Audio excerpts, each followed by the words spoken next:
Naším cieľom je prispieť k ukončeniu násilnosti a nevyhnutným spoločenským zmenám.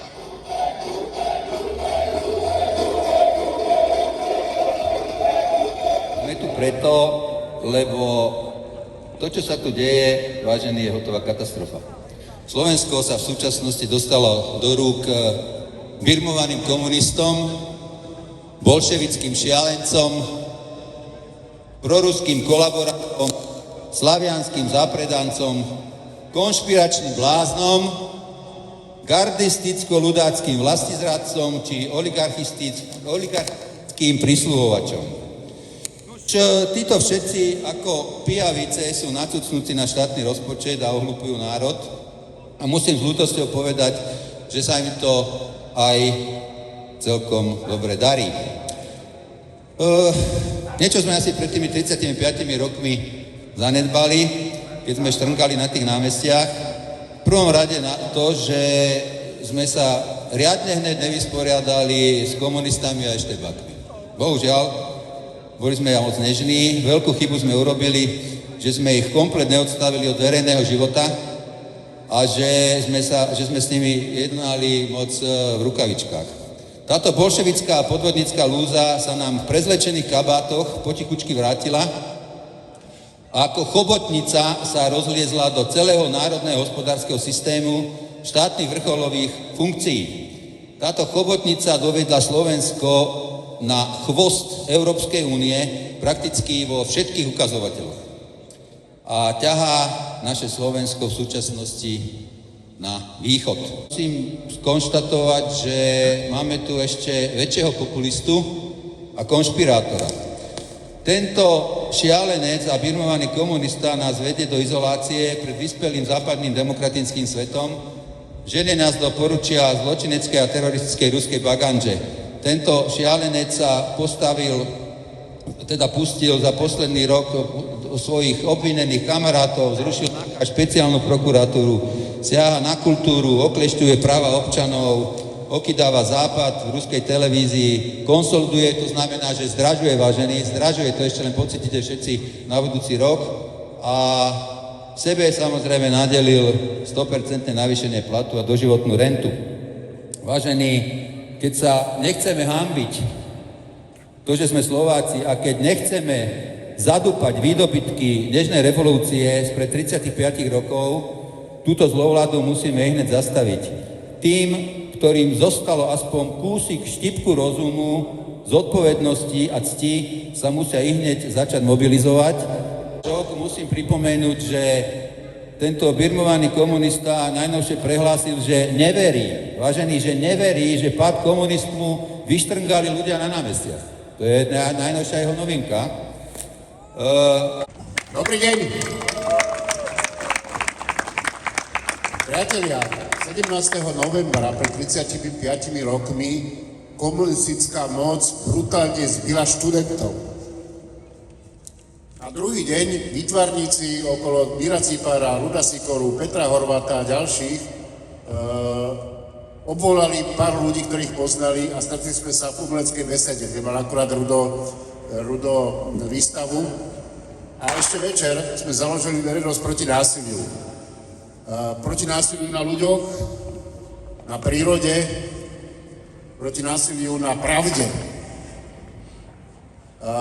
Áno, ja som sa dnes stretol s tými istými ľuďmi, s ktorými sme sa stretli v umeleckej besede, neskôr vo VPN, v koordinačnom centre a diskutovali sme o tom, čo sa deje dnes, ale hlavne, čo robiť. Pretože pred tými 35 rokmi sa nám otvorili brány slobody, ale ako si nás nikto neučil, ako s tou slobodou naložiť. Že sloboda to nie je sloboda drancovať, že to nie je sloboda klamať, šíriť konšpirácie, že sloboda je predovšetkým zodpovednosť. A to nielen za seba, ale aj za celok. Dnes totiž zažívame akúsi antirevolúciu, alebo možno ešte príhodnejšie kontrarevolúciu. Likvidujú sa inštitúcie, likviduje sa kultúra, všetko sa tá moc snaží centralizovať, tak aby zamedzila slobode, ktorú sme si vydobili. Dnes máme demokraciu, ale stále hovoríme o všelijakých krízach. O kríze ekonomickej, o kríze klimatickej, ekologickej, o kríze samotnej demokracie.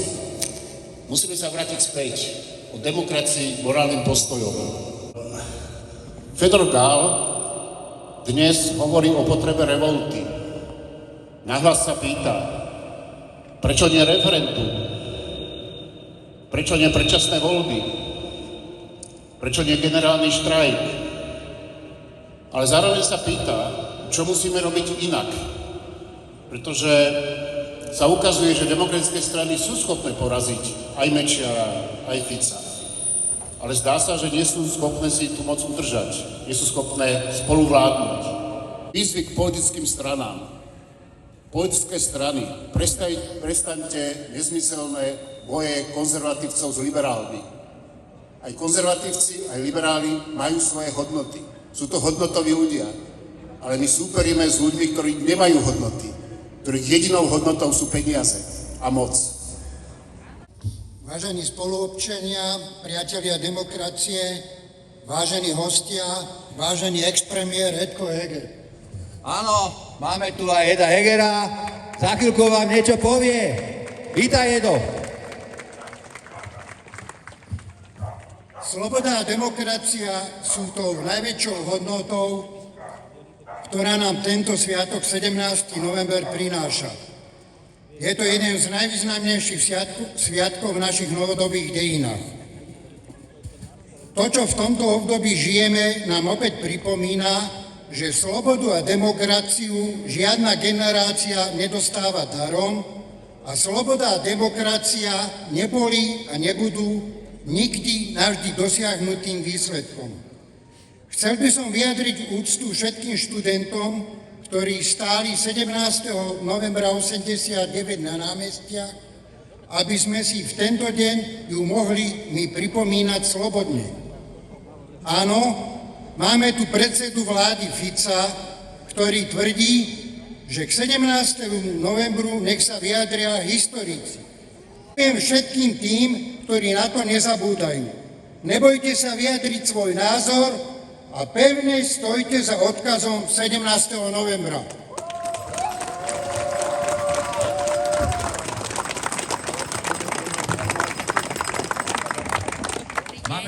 Ja by som chcela využiť tento priestor na to, aby sme si minútou ticha uctili obeť policajnej brutality v Košiciach. Dejú sa tu zlé veci. 1 minútu ticha by som vás poprosila. Ďakujem. Nášho bývalého premiéra Eduarda Hegera. Edko, poď nám to niečo povedať. Som rád, že jediní títo páni prijali naše pozvanie a boli ochotní sem prísť a niečo povedať. Ďakujem. Opozícia sa musí jasne spamätať a musí sa začať spájať, pretože takto ficizmus neporazíme. Príjemný dobrý večer do Piešťan, priatelia demokracie a slobody. Ďakujem veľmi pekne za takéto vrúcne privítanie a veľmi sa teším, že ste sa tu zišli toľko. Keď sa pozerám na vás, tak vôbec keď sa pozrieme dnes, ako sa ľudia na námestiach po celom Slovensku zišli na to, aby si pripomenuli tento významný dátum našej histórie, nežnú revolúciu, tak mi to dáva nádej. A nádej je to, čo je veľkým odkazom práve nežnej revolúcie. A spomeňme si na Pražskú jar. Pražská jar dávala veľkú nádej, že Československo v 68. roku môže nastúpiť na cestu demokracie. Ale čo prišlo? Prišla tvrdá odozva z Moskvy. A poslali sem do Československa tanky. A nastúpila tvrdá normalizácia. Ale priatelia, ani vtedy sa nevzdali. Naši starí rodičia, tá generácia starých rodičov a rodičov sa nevzdala a pokračovala v boji za slobodu. A nevedeli, že to príde 17. novembra 1989. ale napriek tomu znášali všetky tie príkoria doby, až to nakoniec vybojovali. A ľudia dnes, ktorí stoja na námestiach po celom Slovensku, sú nádejou, že to dáme. Že si nenecháme vziať slobodu a demokraciu.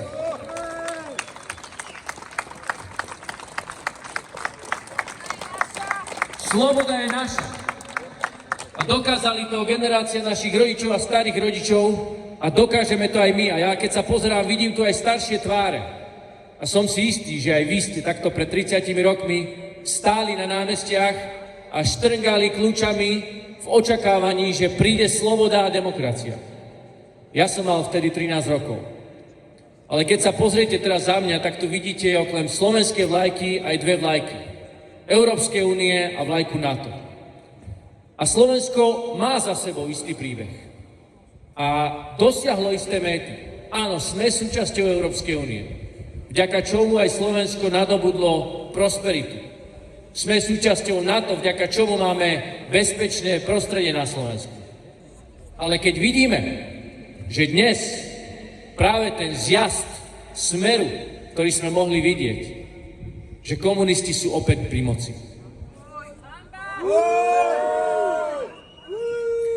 Dámy a páni, Robert Fico, ako to tu už zaznelo, začínal svoju politickú kariéru v roku 1988 v komunistickej strane. A tomu ostalo. Tak sa aj dnes správa. A tak sa správajú aj jeho členovia vlády. Majú maniere, ktoré nám pripomínajú komunistov. Stoja nad zákon. Tvária sa, že zákon pre nich neplatí. Priatelia, som veľmi rád, že som tu dnes mohol byť s vami, že som tu dnes s vami v Piešťanoch a ďakujem vám veľmi, že ste prišli dnes na toto námestie, aby sme si spolu pripomenuli a uctili všetkých tých, ktorí bojovali za slobodu a demokraciu počas totalitného komunizmu. A ďakujem, že nesiete tento ich odkaz ďalej a verím, že spoločne dokonáme tento boj za slobodu a demokraciu a Slovensko bude prosperovať a opäť porazíme komunistov. Ďakujem pekne.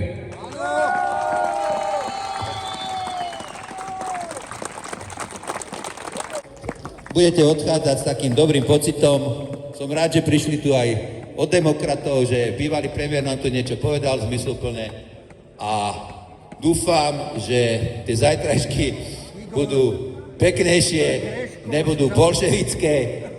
Chceš nám ešte niečo povedať? Ja, OK. A že nám deti nebudú utekať do toho západného sveta, pretože mám presne syna mám v zahraničí a verím to, že už bude chodiť asi len, teda vyzerá to tak, že bude chodiť len na Vianoce sa pozrieť, zo pár razy ku mne príde a je to smutné, ale prajem mu to, že sa má lepšie, v lepšej spoločnosti a to je len, vážený, to je len v Prahe. Tam je úplne iná situácia, tam kebyže vidíte, jak tam funguje 17. november, od rána to tam funguje nádherne, v televízii, na námestiach, všetko. Tuto oslavujeme 25. výročie zločineckej strany Smer.